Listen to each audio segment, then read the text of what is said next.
En la continuidad de nuestro estudio, seguiremos considerando la serie titulada 12 cosas preciosas, de las cuales la Biblia nos habla, especialmente en el Antiguo Testamento. Seguiremos contemplando la semilla preciosa. Número 1, como la simiente de David. Número 2, como la simiente de Abraham. Número 3, como la simiente de la mujer. Número 1, como la simiente de David. Leemos en Romanos capítulo 1, versículo 3. Acerca de su Hijo, nuestro Señor Jesucristo, que era del linaje de David, según la carne. Cristo, en su forma humana, vino de la simiente de David. Cristo es la simiente de Dios, para que Dios pueda así cumplir todos los propósitos mesiánicos a Israel. Aquí vemos a Cristo como Rey. Él es del linaje de David. Cristo da vida a las promesas de Dios para con Israel. Si no fuese por Cristo, Israel quedaría en la nada. Número 2. Como la simiente de Abraham. Leemos en Hebreos capítulo 2, versículo 16. Porque ciertamente no socorrió a los ángeles, sino que socorrió a la descendencia de Abraham. Es la simiente, es la vida que da vida a todos los propósitos de Dios de traer salvación a las naciones. Número 3. Como la simiente de mujer. Leemos en Gálatas capítulo 3, versículo 13 a 14. Cristo nos redimió de la maldición de la ley, hecho por nosotros maldición, porque está escrito, maldito el que es colgado en un madero, para que en Cristo Jesús la bendición de Abraham alcanzase a los gentiles, a fin de que por la fe recibiésemos la promesa del Espíritu. En Gálatas capítulo 4, versículo 4 leemos, pero cuando vino el cumplimiento del tiempo, Dios envió a su Hijo nacido de mujer y nacido bajo la ley.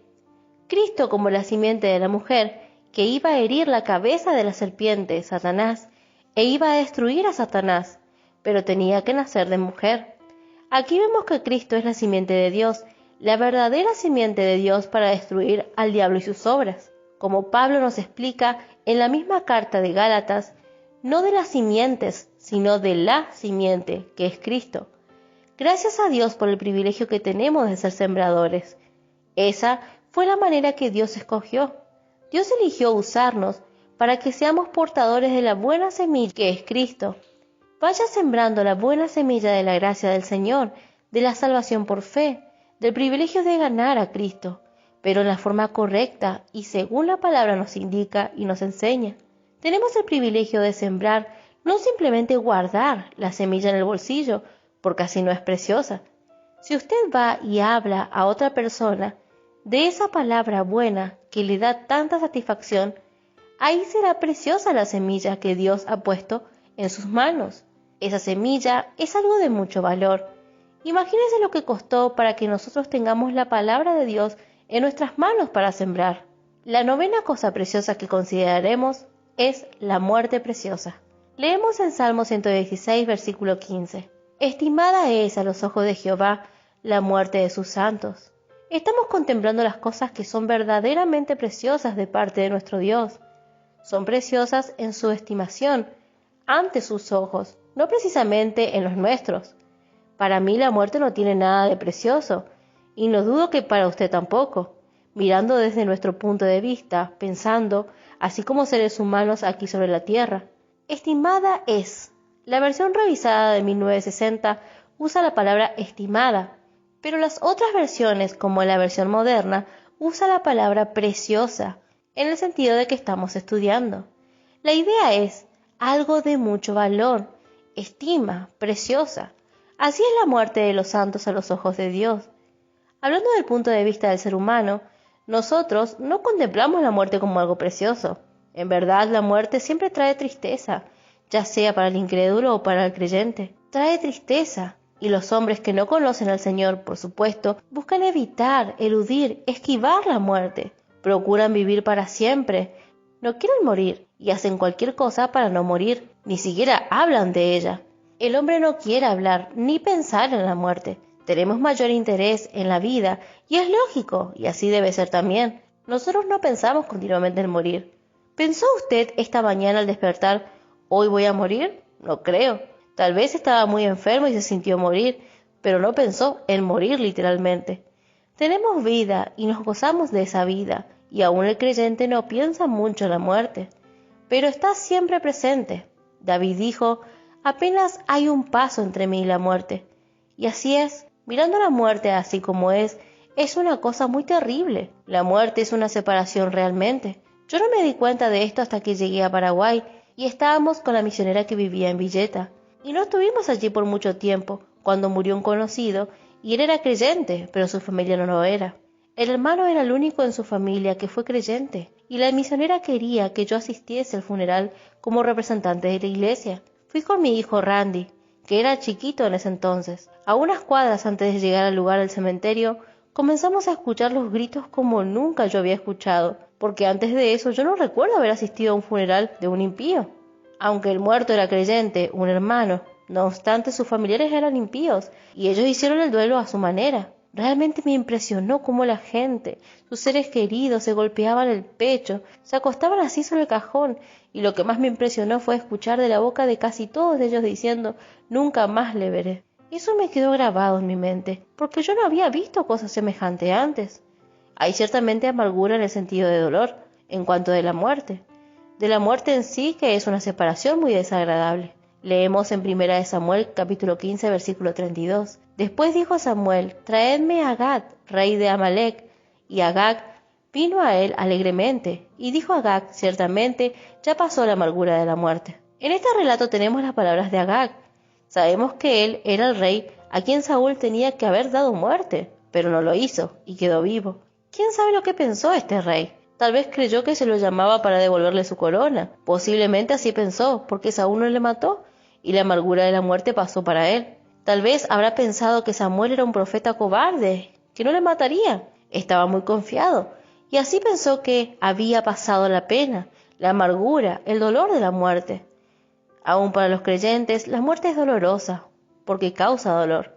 En mi experiencia personal, durante el periodo de 13 meses, de 1999 hasta el fin del año 2000, yo perdí a mi suegro, a mi mamá, 2 hermanos, 2 primas y un primo, 5 personas queridas. No fue el vecino quien murió o uno que vivía en otro lugar.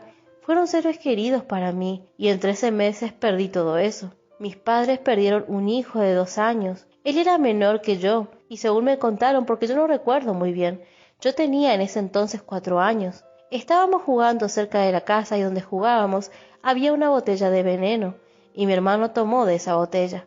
Yo no recuerdo de los detalles, solo recuerdo que él lo tomó. No hubo caso, no se pudo hacer nada para salvarle, y él murió así, en una circunstancia muy terrible. Como yo estuve jugando con él sentí algo de culpa, y me costó para tener victoria en mi vida. Mis padres, por supuesto, se sintieron un poco culpables por haber dejado una botella tan peligrosa a su alcance. Me contaron años después de que los hermanos estaban procurando animarle a mi padre y le citaron todos los versos que tenemos como creyentes de la esperanza que tenemos. Y mi papá respondió de esta manera, sí, yo sé de todo esto, y yo lo creo y confío en todas estas promesas y en toda esta verdad, pero todavía con todo eso duele, me duele. En verdad la muerte duele porque es la pérdida, aunque sea por poco tiempo, de un ser querido. Sí, tenemos todas las promesas de Dios y eso vamos a ver también. Pero como un hermano explicó en algunos estudios sobre las emociones, la muerte es real, es una sensación real. Yo sé que si no viene el Señor todavía, a mí me espera la muerte más adelante, o también a mi esposa le espera la muerte. No podemos evitarla, sino solamente por el arrebatamiento, pero de otra manera no. La muerte trae en sí amargura. Por no pensar en la muerte, no crea que usted va a evitarla, vendrá. Leemos en Cantares capítulo 8, versículo 6. Ponme como un sello sobre tu corazón, como una marca sobre tu brazo, porque fuerte es como la muerte el amor, duros como el Seol los celos, sus brasas de fuego, fuerte llama. La muerte es como dice aquí, fuerte, es tan fuerte la muerte. Como citamos antes en 1 de Timoteo capítulo 4, versículo 8, el ejercicio corporal para poco aprovecha, porque con la mejor salud que usted tenga, igual muere. No hay hombre tan fuerte que pueda evitarla o esquivarla. Vamos a notar algunas declaraciones acerca de la muerte física y cuán terrible ella es. Por eso nos llama la atención cuando la Biblia nos dice que la muerte de los santos es tan preciosa a Dios. Y en Salmo 55, versículos 4 y 5 leemos, mi corazón está dolorido dentro de mí, y temores de muerte sobre mí han caído. Temor y temblor vinieron sobre mí, y terror me ha cubierto. No murió todavía, pero cayeron sobre él el temor Imagínese la experiencia que David tuvo de tal manera que él estaba temblando con temor porque los terrores de la muerte habían caído sobre él. Y él fue un hombre de fe, un hombre de Dios, un hombre que confiaba en Dios. Leemos en Salmo 18, versículo 4 al 6. Me rodearon ligaduras de muerte y torrentes de perversidad me atemorizaron. Ligaduras del Seol me rodearon, me tendieron lazos de muerte. En mi angustia invoqué a Jehová y clamé a mi Dios. Él oyó mi voz desde su templo, y mi clamor llegó delante de él a sus oídos. Hablando de su experiencia, una experiencia terrible, David dice que había ligaduras de muerte que vinieron sobre él. Vemos que la muerte es el arma más poderosa del enemigo. Sabemos, por supuesto, que es el pecado que trajo la muerte. Así dijo Dios a Adán, advirtiéndole desde el principio que él castigaría la desobediencia con la muerte, y así ocurrió. En Hebreo nos dice que Cristo vino a librar a todos del temor de la muerte. Leemos en Hebreos capítulo 2, versículo 15, y librar a todos los que por el temor de la muerte estaban durante toda la vida sujetos a servidumbre. Mayormente, el hombre impío no quiere admitir que tiene temor de la muerte, y hace grandes hazañas, así desafiando a la muerte hasta tentándola, pero en su corazón tiene miedo y temor. Yo creo que es imposible que una persona que no conozca al Señor no tenga miedo o temor. Tiene que tener temor de la muerte si no conoce al Señor, porque aun conociéndolo al Señor, hay una cosa que nos hace detener un poco en cuanto a la muerte. No tenemos miedo de la muerte, pero hay un misterio grande con respecto a ella, que nos hace mirarla un poco de lejos y no nos da gusto. Y la trajo Isaac a la tienda de su madre Sara, y tomó a Rebeca por mujer, y la amó, y se consoló Isaac después de la muerte de su madre. Génesis capítulo 24, versículo 67. Otra referencia del efecto de la muerte, sentir la pérdida de un ser querido, es parte de la emoción que Dios nos ha dado, y en verdad que tenemos que sentir algo, es inevitable. Por eso tenemos la consolación de nuestro Dios, pues Él es Dios de toda consolación. Cuanto más cercano es el ser que muere, más sentimos esa separación, pero tenemos el apoyo del Dios de toda consolación, que nos consuela. Ya mencioné varias personas cercanas como parientes que murieron en el espacio de 13 meses. La muerte de cada una me afectó porque fueron parientes, pero lo que más me tocó fue la muerte de mi mamá. Ahí sí que sentí realmente la muerte que necesitaba consolación. No somos tan fuertes y tan estoicos que podemos pasar por alto la muerte de un ser querido. Pero otra vez quiero llamar la atención al verso, porque dice, estimada es a los ojos de Jehová la muerte de sus santos. Dios considera la muerte preciosa, pero ¿de quién? De los santos. Tenemos que mirar bien el verso porque no dice que la muerte en general es estimada, sino que la muerte de los santos es estimada por Dios. La forma y la manera en que el santo muere es preciosa, porque mayormente muere con una sonrisa, como mi mamá murió. En este sentido sí podemos entender que es preciosa, pero igual ahí está esa separación. Cuando me di cuenta que mi mamá no estaba, aunque sí su cuerpo, su tienda sí, pero ella no, me fue muy difícil de ver a esa muerte otra vez como muy preciosa, porque es una separación. Como creyente, tengo que ver cómo mi Padre Celestial ve, y para él la muerte de mi mamá fue preciosa. Esto me consuela. Gracias a Dios por la revelación de la palabra de Dios, que nos ayuda a poner todas las cosas en su lugar. Leemos en Ezequiel capítulo 33, versículo 11. Diles, vivo yo, dice Jehová el Señor, que no quiero la muerte del impío, sino que se vuelva el impío de su camino y que viva. Volveos de vuestros malos caminos. ¿Por qué moriréis, oh casa de Israel?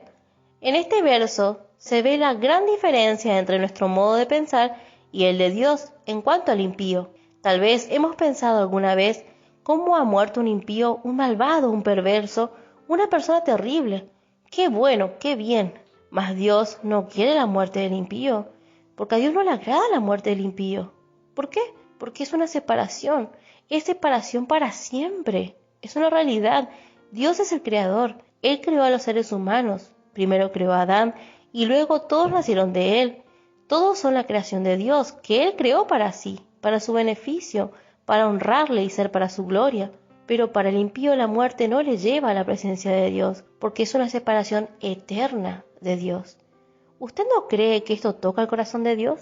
Como es una separación eterna, Él no quiere la muerte del impío, no quiere que el impío muera.